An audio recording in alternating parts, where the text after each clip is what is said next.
This week, the IEDR came out with some figures that showed that even after a long time of drilling home the message, little has changed. 91% of Irish firms don't have e-commerce transaction capabilities. And in a week where Google is changing the algorithm, about half of Irish firms that have websites, their websites aren't even mobile friendly. From your perspective, you designed the voucher scheme. How are we going to change this situation? How is the scheme helping towards that? But ultimately, what do we need to do to help firms save themselves? I think the challenge that businesses have is that for the longest time we've been thinking about the internet and digital a little bit like we think about a telephone directory or a poster or an ad.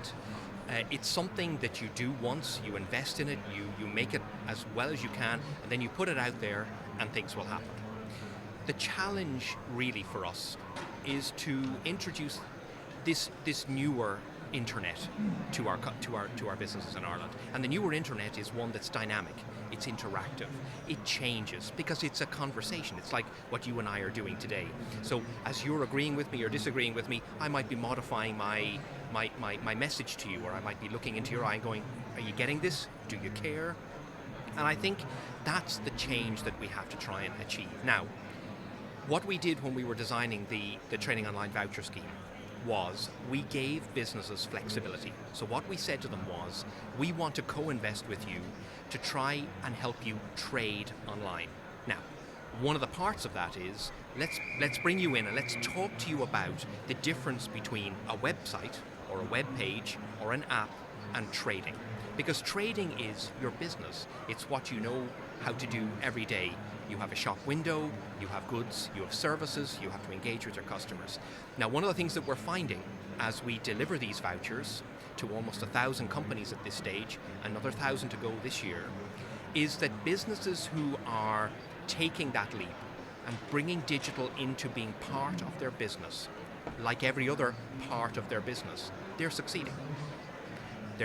The number of inquiries is going up, their customers are going up. Now, what's important about that is, from the government's perspective, if we can help a number of companies in every high street to do that, they will help other companies, they will inspire other companies to rethink what the internet is and to go, well, if they could do that, I could do that.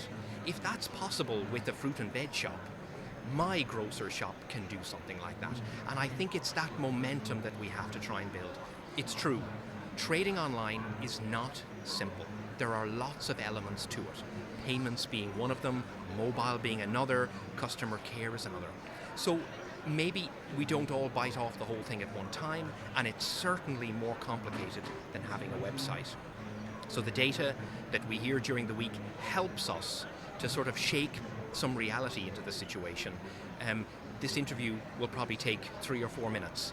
€34,000 will be spent by Irish consumers in the time it's taken me to talk to you, but only €10,000 of that is being spent with Irish business. That's the problem we need to address.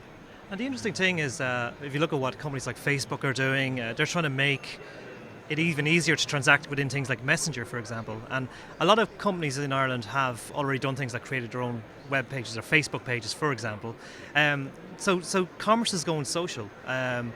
What's the next step now after the vouchers? What's the next step towards getting companies to not only keep on trend, but realise that, the high street is losing business to their counterparts somewhere in the UK or in mainland Europe or in the US?